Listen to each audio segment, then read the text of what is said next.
Na kwingineko, spika wa bunge la kitaifa Moses Wetangula ametoa wito kwa wakazi wanaoishi katika maeneo yanayokumbwa na maporomoko ya ardhi kuhamia sehemu salama, huku mvua kubwa ikiendelea kunyesha katika sehemu mbalimbali za nchi. Akizungumza wakati wa ibada ya Jumapili katika kanisa Katoliki la St. Catherine Tegat, eneo bunge la Bomet Mashariki, spika aliwataka viongozi wa jamii na timu za kukabiliana na majanga kuongeza juhudi katika kutoa tahadhari na kusaidia walio hatarini.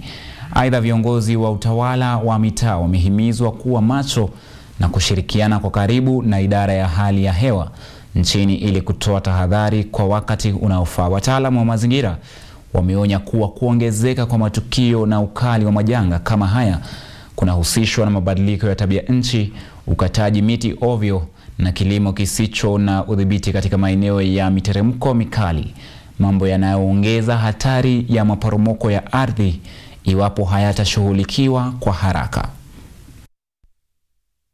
Huu ni msimu wa mvua, na nachukua nafasi hii kutuma rambirambi zetu kama bunge kwa wenzetu kule Elgeyo Marakwet ambao wamepoteza maisha kwa sababu ya maporomoko ya ardhi kutokana na mvua.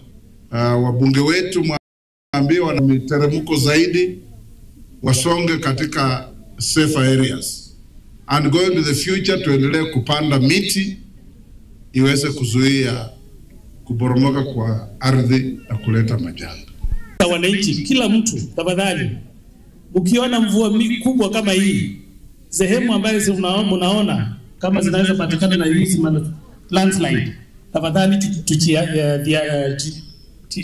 tuchiathari, kwa sababu hiyo tunaweza kupoteza maisha.